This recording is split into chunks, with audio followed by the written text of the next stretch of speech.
Hello, welcome back to another episode of the Friendly Critic podcast. My name is Jack Murphy. Today I get into my personal movie interests and I discuss what are my top 5 movies, a little bit into my favorite actors, and some of my favorite writers and producers as well. But yeah, this one was a bit more off the top of my head, but it hopefully gives you a little bit of insight into my personal taste. So enjoy.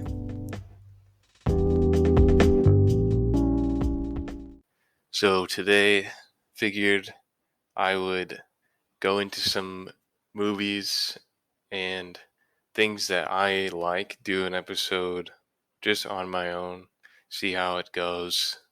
I've been wanting to get more episodes out there, but it's been pretty crazy, pretty busy lately, so haven't had as much time to work on it as I'd like. So I have some notes prepped for this episode, but it'll be mostly impromptu, I would say, or mostly improvised, whatever the right term is. But you know, kind of wanted to do a like, similar topics from the last episode. I'll give what I think are my top 5, and then we'll see how long the episode gets and go into maybe like elements that I like about movies and what are my genres or actors or producers that I like. So we'll see what it kind of turns into. I do have some notes here, but yeah, it's going to be mostly impromptu. So let's see. Starting with top 5 movies. This is kind of this is definitely difficult because obviously I feel like it's difficult for everyone. You have to just put 5, you know, there's too many to pick, and also I feel like there's going to be recency bias for what I remember of late. I definitely tried to go through just Googling or like searching IMDb for for a little bit of refresher of like lists of, IMDb has their list of like top 250 movies or something of all time. And, you know, it's hard to even put that list out there because it's subjective, but it's a good baseline to remember some ones that I forgot, I thought. So it's definitely a fluid list, I would say. And also, I think it's not. I don't know if it's ranked necessarily. It's like a general top 5. So it's hard to figure out what's my number one favorite movie of all time. Okay, so I had to put The Dark Knight as one of them. Definitely Christopher Nolan fan. I'll just pull up the details here just if I want to reference any. I mean, you got some great actors, right? You got Christian Bale, Heath Ledger, Aaron Eckhart.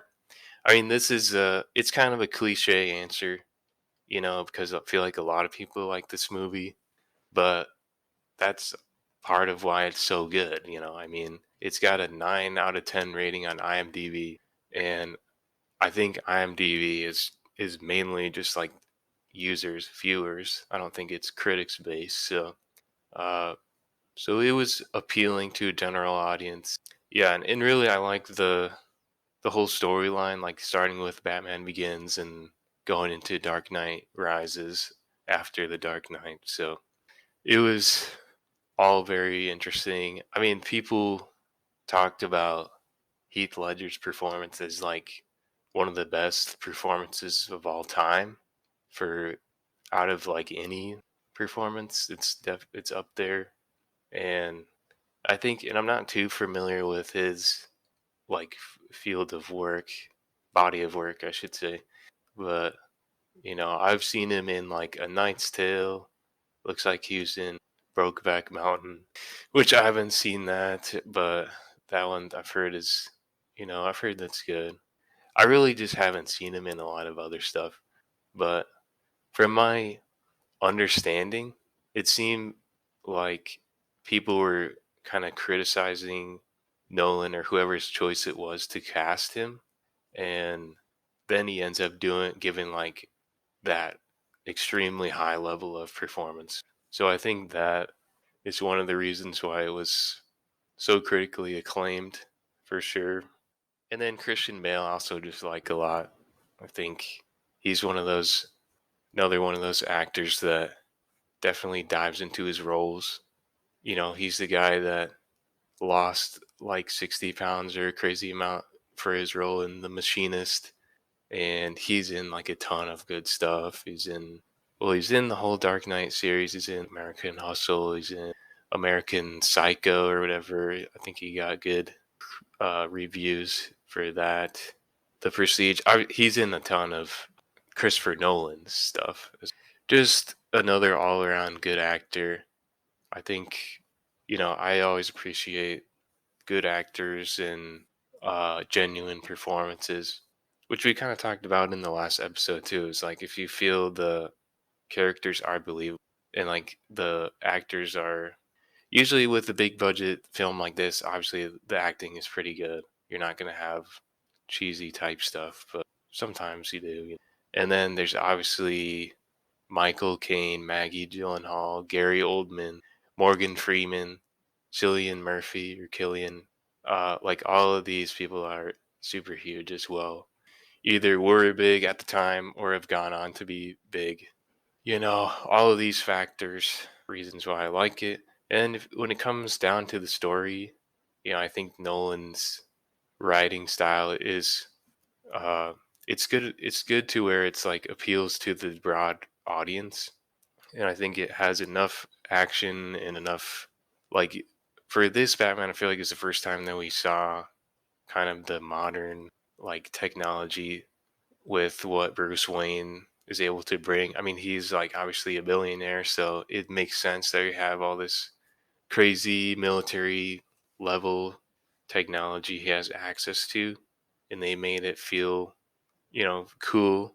And it's always fun, like regardless of what you watch movies for. I feel like just seeing stuff like that makes it interesting. But then the story is good because, yeah, like there's these factors that appeal to general audience, but then at the same time, like there's enough drama or there's enough intrigue and mystery that you're like you can't totally predict the plot, and you're still guessing to what the Joker's gonna do. I do think it's interesting. I don't know if it's this. I think it is this one where there's the quote where it's like you either die the hero or you live long enough to see yourself become the villain. I like that kind of storyline because it's where the hero, Bruce Wayne, Batman, sacrifices his reputation, his status as the vigilante hero, sacrifices that to become the villain in order for the good of the city and the people, at least in his mind and what he thinks is best.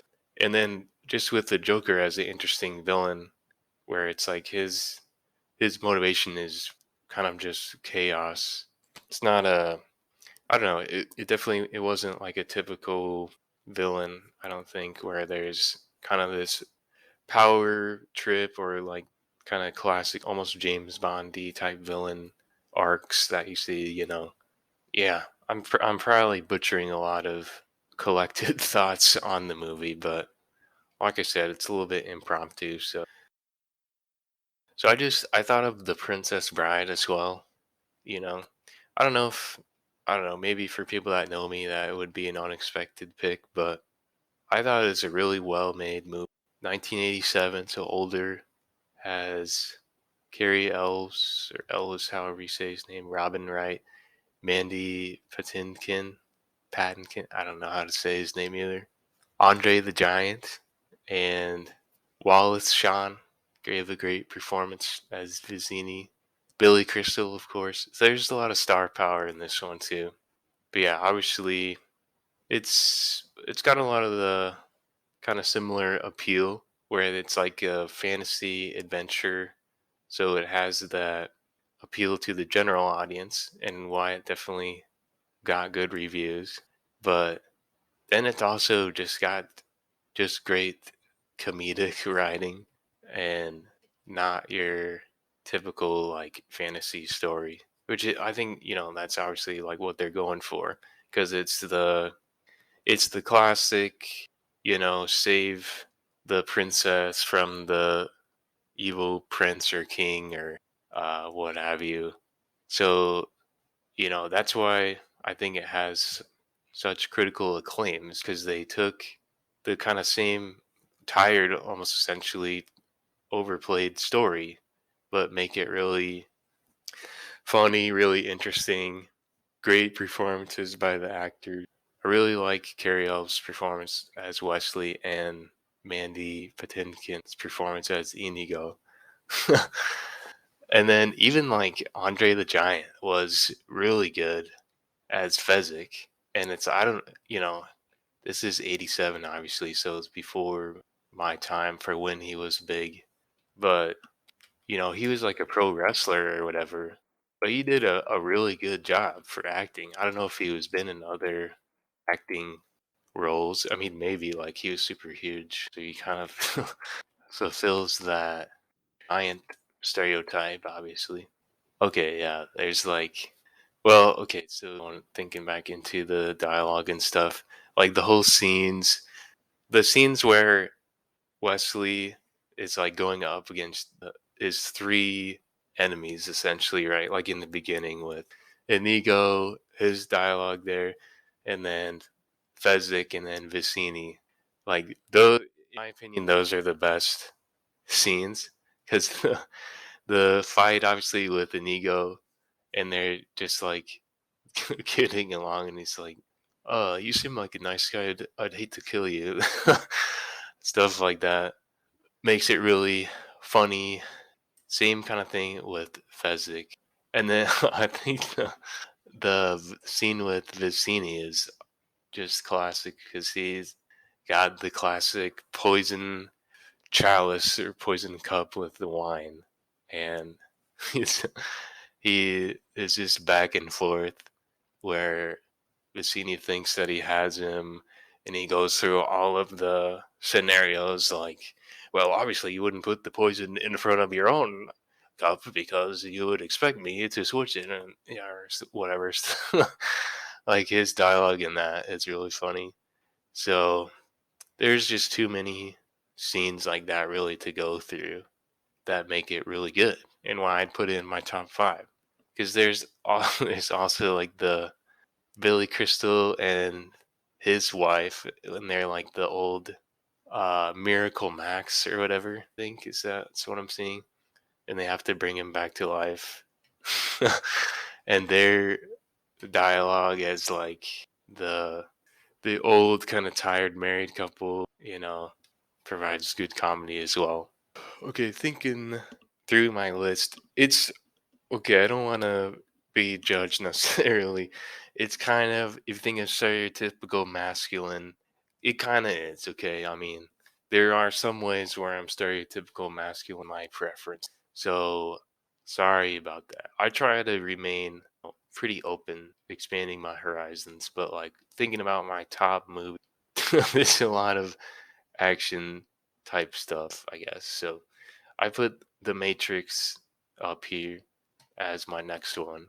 1999, Wachowski directors, like they were brothers at the time. Now they're like transitioned to women. Keanu Reeves, obviously really young at the time. Lawrence Fishburne is great. Hugo Weaving, probably my favorite character in that series, honestly, just with his performance as Agent Smith. Carrie Ann Moss, she's pretty good as Trinity. It's kind of for like the big name. But yeah, the big thing with the Matrix, right, is the whole story really really interesting. It definitely at the time, just talking about computer simulation, especially at 1999. I feel like it was kind of ahead of its time. But even looking back at it too, like when we have a more developed internet, it's cool to just see their take on computer simulation. And this is the one where you definitely appreciate the the fantasy sci-fi aspect of the story, like what would it be like to be in the simulation, um, and the cool aspects of like, oh, when they realize the that they're in the matrix, they can manipulate their surroundings and manipulate what they do within the matrix. So you can upload like any knowledge you want. Like he's able to just instantly learn kung fu or whatever, fighting or probably anything. So that that aspect was cool, right? It had the cool factor. A lot of fighting scenes, obviously, aliens, and yeah, I think just the appeal to me is just the hero's storyline of Neo, and to me, yeah, I like the ties to that you can make to like the Christian story or the story of Jesus. It's interesting because I don't know exactly if the writers were intending that, but at the time of writing it, but there's definitely a lot of parallels to where you have, kind of a unknown hero that comes onto the scene and kind of just the essence of the simulation itself, right? Like the world that they're in. These people are plugged into a machine and they're not aware that they are. They're not aware that they're like going through the motions or going through their lives like and without realizing that they're kind of feeding this evil machine, right? And I think that's a lot of parallels to our world and the living your life without faith or without faith in Christ, because you're kind of just going through the motions. You're like, what are you living for, right? Like living your life without purpose. It's like, what are you doing? I feel like just like a lot of people, you're kind of just going through the motions, and it's like the ones that are searching for their purpose, right? They can end up finding it. And that was Neo, where he was not satisfied in his life and was searching, and that's where Morpheus was able to find him. And so, there's obviously mixed elements, right? There's not a perfect parallel to the Jesus story or the Christian story because Jesus like knew his purpose from the beginning of when he came into the earth. But there's just cool elements there where you have uh, an unknown hero like saving the world and sacrificing himself for the good of everyone. So that's definitely one of the major appeals for watching this movie. And yeah, like I said, kind of alluded to before, Hugo Weaving's performance as Agent Smith is cool. It's kind of like the parallel of the devil or Satan, where he's like the head of the agents and the bad guys, where he's like a head of the computer programs, right? Like he's not an alien necessarily or a machine. I'm saying aliens. I think I said aliens before, but it's not aliens. It's machines. It's like AI machines that rose up and took over the world and enslaved the humans. So, which that's another cool element. I really think AI is interesting, and I don't think that there's really a possibility for perfect I don't think there would be AI that would could reach the level that reaches this movie, but obviously, it's cool to play it out and interesting to play out what could happen. But yeah, like Smith, his whole purpose is like he like despises humans and thinks they're no good and just needed for energy for the machines pretty much. And it's kind of like this parallel to Satan in the sense where he just wants to enslave the humans and sin and or yeah, it's not a perfect parallel, but I think it's the best like villains are the ones that have in their mind their purpose, like they believe that what they're doing is right, and so they have like a really strong motivation and a strong will to complete that task or purpose, because in his mind he thought humans were just like abysmal and terrible and should be obliterated. So he thought that he was doing a service to the world and by getting rid of the humans, and that it would be a better existence for everyone if the machines were in charge. Kind of just leaving off with the Matrix, you know, I think I got into the main talking points that I wanted to hit. Just a really interesting story, a lot of elements that make you analyze life like your own life, right? And you kind of take away, um, what is your purpose in life, and uh, movies like that I definitely appreciate. Um, yeah, I'm not sure how long I want this episode to go, but probably get into maybe one or two more movies, and then I want to talk about maybe just like the writers or directors. But I think I should probably touch on like Star Wars and Lord of the Rings. I kind of have them on the same wavelength where it's like they're sagas, interesting story. It's got the fantasy aspect or sci-fi aspect for Star Wars. Um yeah, it's hard to pick which one that I liked more. I think when you're coming down to Star Wars, they've they've kind of I don't know, they've kind of tainted it a little bit for me with some of their newer stuff. I just didn't like it as much. I think The Mandalorian was good, and I'll probably check out Obi-Wan. But yeah, it's like adding these TV shows, you know, probably won't go into that as far as analysis of the overall story, but I like the original six movies. But yeah, you have not a lot of big name people like Harrison Ford.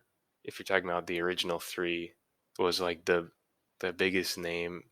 I think that was one of his earlier works as well, and he went on to do a lot of other stuff.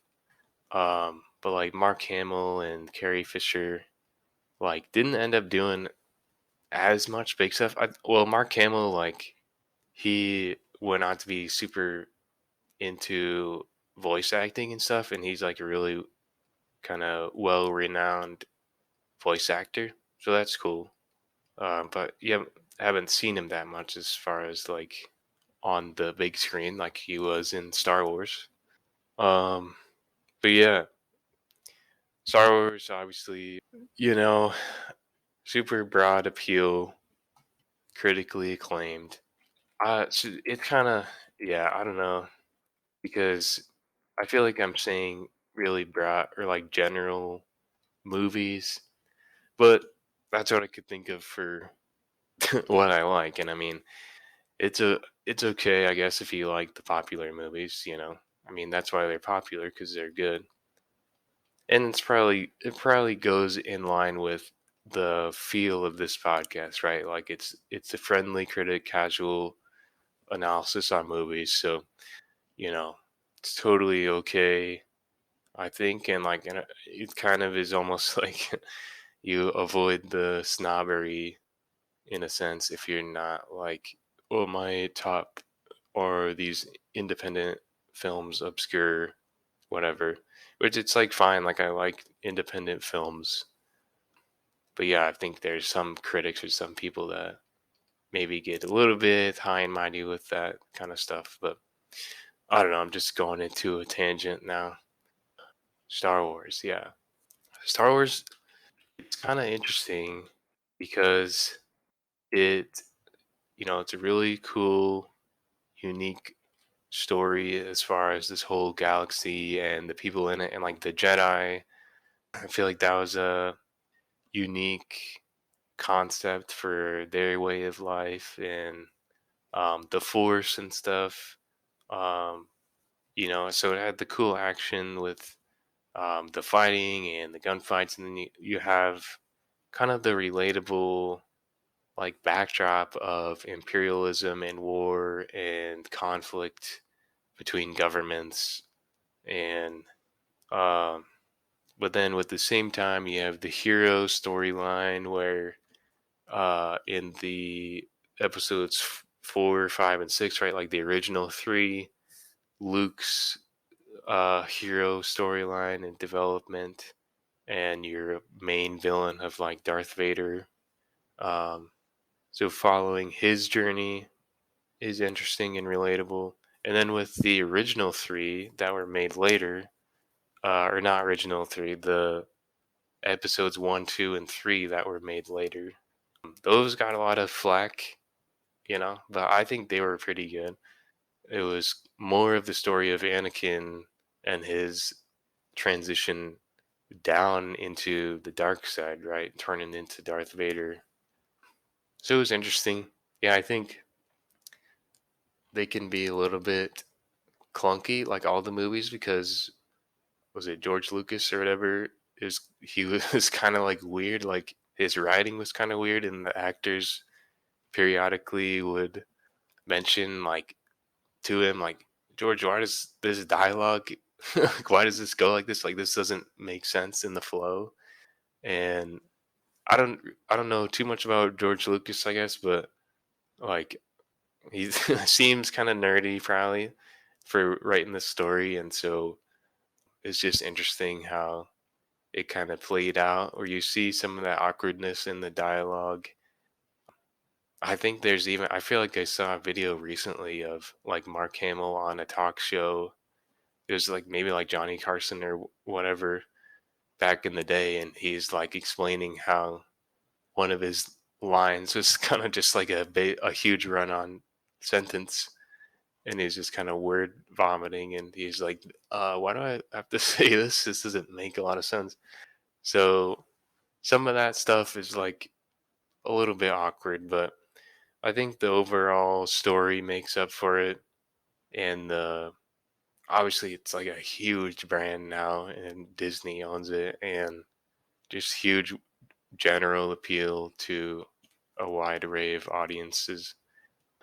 But yeah, and then there's some comedy elements and like lighthearted elements. I think especially in the 4, 5, and 6 movies, and then 1, 2, and 3, they're kind of more serious and more uh kind of more political, right? Like you talked about, or they showed how the empire kind of formed and the emperor's rise to power, and how it was kind of just a political takeover, and he manipulated a lot of people in the Senate or whatever, the council, um, for things to go his way, and he was able to get the clone army created and end up being the stormtroopers later. So I did think that was interesting as far as the story development, and like seeing how all the pieces come together from the episodes 4, 5, and 6.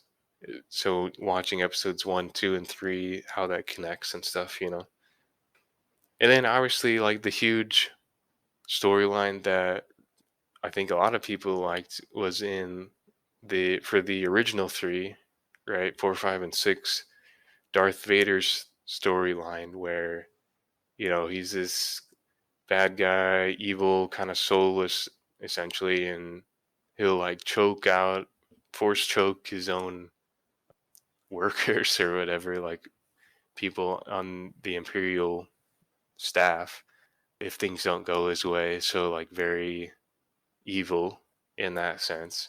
But then he comes around as Luke learns more about his past, and that Vader is his father, and that's the classic Luke, I'm your father, whatever line.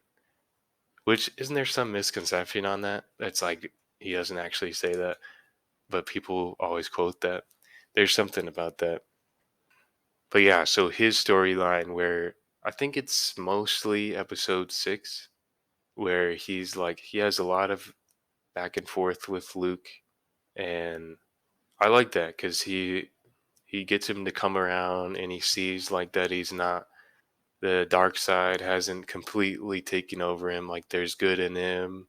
And then in the end he like sacrifices himself for Luke, and like kills the emperor or whatever.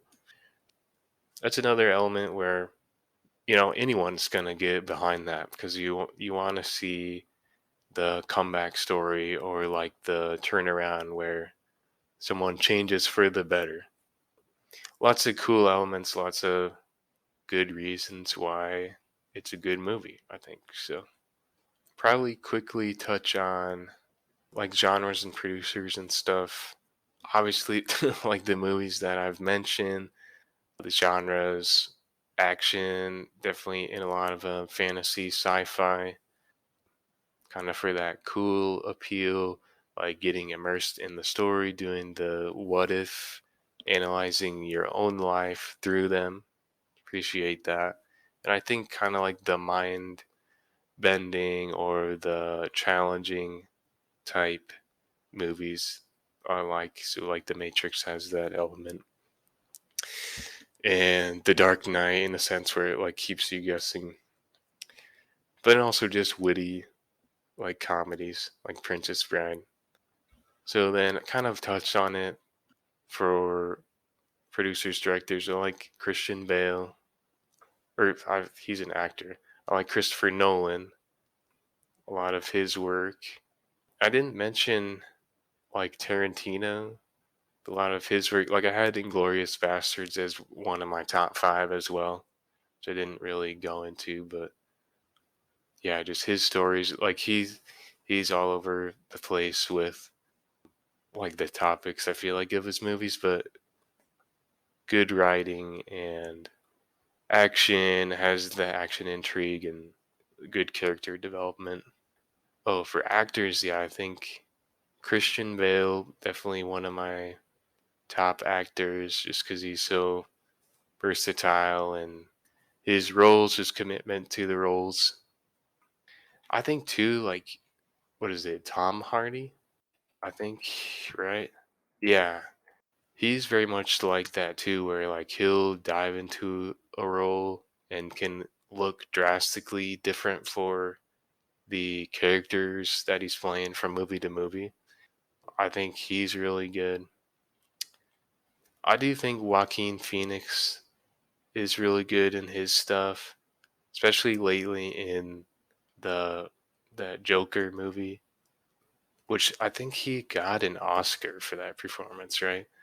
Like he is definitely critically acclaimed his performance, and so yeah, I think I appreciate the actors that seem to really get into their role and can kind of change from movie to movie based on what the character is supposed to be, because I feel like that just shows how dynamic they are and their skill as an actor. Because I think there's some people, right, where it's like, no offense to Tom Cruise, but he kind of plays the same character in every movie that he's in. And it's like, sure, if you like that movie, that's fine. It's totally, you're totally free to like whatever movie you like, but it's just not for me. Like, if there's less appeal there, just because it's like, okay, I feel like I've seen this character before, like I've seen this story. Essentially, he's the same guy in every movie. So yeah, if they're able to show a dynamic range, I think that's what I appreciate more. So even I think too, like Brad Pitt, he's in a lot of stuff that I like. He was in like Fight Club and Oceans. He's kind of unique, I feel like, in the sense where he's got like the pretty boy vibe, right? And it's like he could have easily, I feel like, have been a Tom Cruise type guy where he just kind of does the same character because he's like Mr. Good looking guy. But I feel like his range is very good and his ability to act out different characters is really good, which is why he's in so many good movies, right? And like Fight Club was one of his classics, and even like he's in Moneyball, like it's very different from the Fight Club character. And there's another one I was thinking of. Oh, well, yeah, he's in like Inglorious Bastards, the Ocean's movies. Mr. and Mrs. Smith.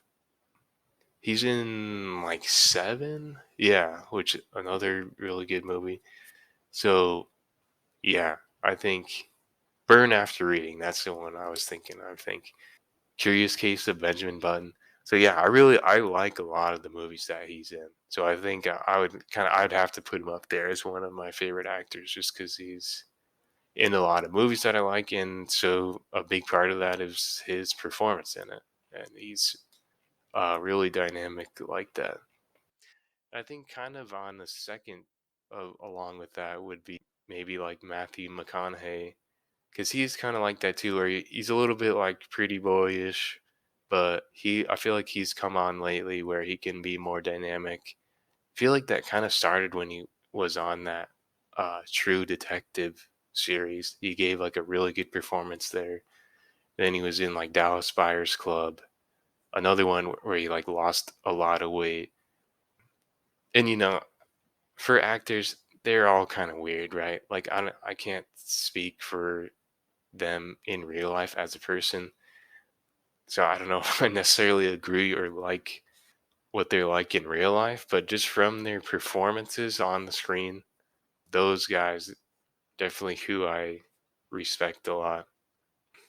I want to mention some actresses too. I'm not as good with actress, like keeping up who's in what. But I guess I think like Natalie Portman would be one. She's in a lot in the same kind of thing where she's pretty dynamic and can go into different roles and totally change like who she is depending on what the role is. I appreciate that. That's part of what I think I want to do more research on or get more figuring out wise is like who is my top like actress or top actresses, because there's great female characters in like pretty much all of those movies that I mentioned. But yeah, I guess in those, yeah, it's not as like not of the a lot of the big name actresses. So that's kind of why I guess I lean more towards the actor side. But yeah, that's something that I'll try and look out more for and like do more analysis on. Think that's kind of what I wanted to touch on. But yeah, thanks for checking out this episode of the pod.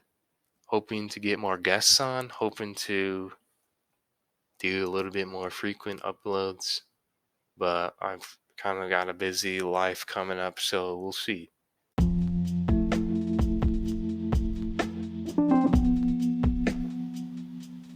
Thanks for listening to this episode of the podcast. If you'd like to leave a rating or a review, I would appreciate it. That'd be great, whether you're on Apple or Spotify. Otherwise, stay tuned for more episodes.